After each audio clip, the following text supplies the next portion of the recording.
Are you enjoying your Starbucks? Yep. Alex, since you're 13 now, I think it's time you start learning the artisan philosophy. You're a man now.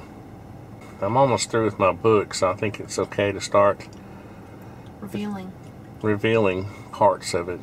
One thing that's prompted me to go ahead and talk about some of the virtues of an artisan is this upcoming election. You know, I've done a couple of political videos lately. Did you know I went to early vote on Friday? There were a couple of people in the video, in the comments saying, Ron Paul, 2012, Gary Johnson, you know, and I knew that was going to happen.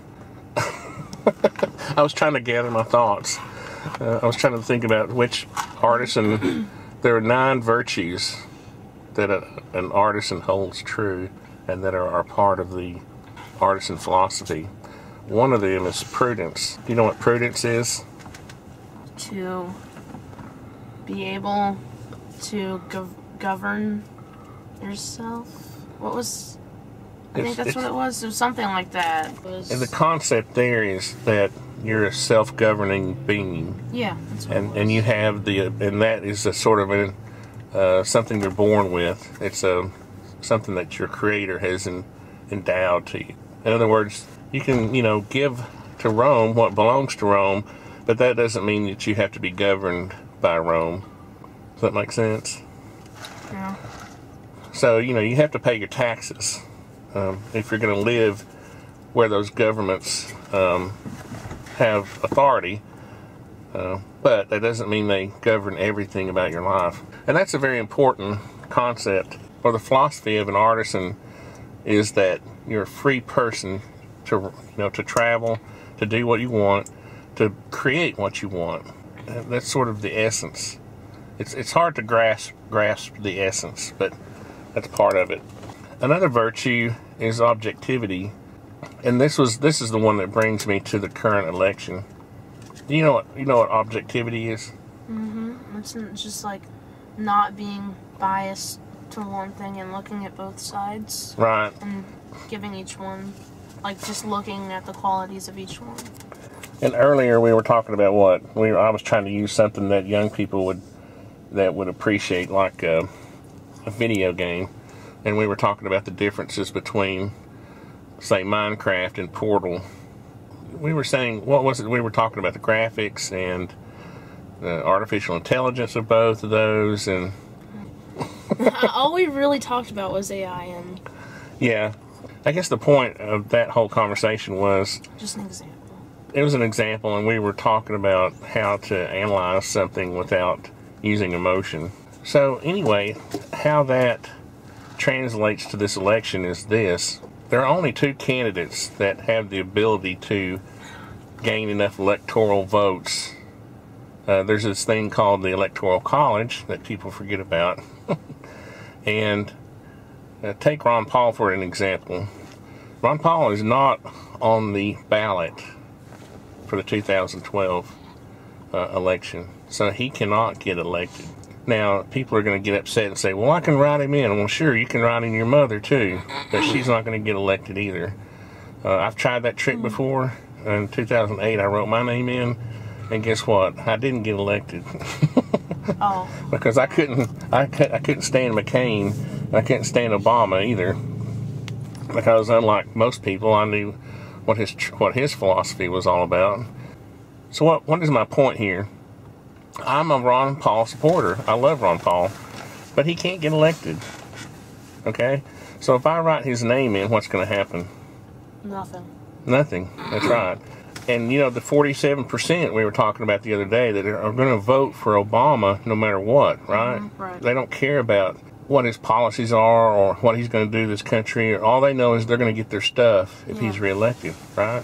Yeah. So we're up against that. If we can't get 51% of the vote, Obama will win. And every time someone writes in Ron Paul's name or Gary Johnson's name, who is Gary Johnson? Do you know who Gary Johnson is? Oh, I haven't even heard of him. Exactly. Now, Alex is a straight A student, okay, for 6 or 7 years now, straight A's. He's a very intelligent young man. If he has not heard of Gary Johnson, the thing about it is, the thing that really upsets me is that it doesn't upset me because I'm an artist and I'm an objective person. But the thing that makes me wonder about people is how they get attached to people. You know, if the way of an artisan is to be prudent, you know, to obtain prudence and be objective. There are others that I will reveal later. But those two especially are the top two, and they will help you become an individual and think individually and not become attached to people. You know, I don't worship any one person. I love you and I love your mother, but I don't worship you and I don't worship your mother. You know, you see what I mean? There's a difference. People who tend to like the independent parties tend to almost worship them like people did worshipped, you know, Obama in 2008. So, I don't know.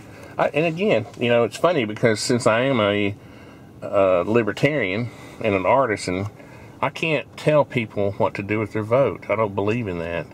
And that's why I get a little upset when people tell me in my videos that, you know, you have to do this or you have to do that, because I don't tell other people. Now, I will debate you and I will present an argument, not an emotional argument, but a factual argument. Here's the thing, okay? In a nutshell, people do not study the electoral process. They wait till 2 or 3 weeks before the election, or maybe a month, to decide who they're going to vote for. They have no clue how the president gets elected and what the process is. If they would just do a little bit of study and understand the Electoral College and how, and going back before that to the primary process, and understand how presidents get elected in the first place. Back when Ron Paul did not get the nomination, he said he was not running for president. So if I asked you, are you running for president, and you said no, then I wouldn't vote for you. Right? Because you're not going to get elected. Anyway, that's a redundant argument. And I can make this argument all day long, and people will not listen because they are emotional and they do not use logic. You know, they're just not objective. But anyway, I can see that you're well on your way to becoming an artisan because you're objective and you're intelligent and you're passionate about what you want to do in life. But being an artisan doesn't necessarily mean I have to be a construction worker. Exactly. You're getting it. Exactly. An artisan is not a construction worker. There's a big difference between, and you'll see this in the book. Craftsmanship is part of, you know, if I said you were a great craftsman, you were a skilled worker, you're good at what you do. That may mean that you write the best computer programs. Someone else may be the best lawyer in town or the best doctor. You can be an artisan and not be a construction worker. As a matter of fact, I don't recommend it. And that's why, you know, someone in your position is better suited to be a, you know, scientist or a computer expert, or I think you should be an ethical hacker. Oh, that'll be a side job. That's right. You'll be the guy who puts respect back into the Nobel Peace Prize. Oh well. It's a pretty Sunday. Let's go do something today. Let's go do something fun. Like what? I don't know. We'll figure it out. Oh, yeah. It's all shiny outside. The sky is so clear. Tons of clouds. It wasn't so clear the other day. We had a dust storm, remember? Come from out west Arizona. Yeah. I think it was when gun websites and Hoss left Arizona, they kicked up a dust storm. I got a frog in my throat this morning. I can't get it out. Guess I'll just swallow a worm and feed him. That's nice. I'm glad I just ate.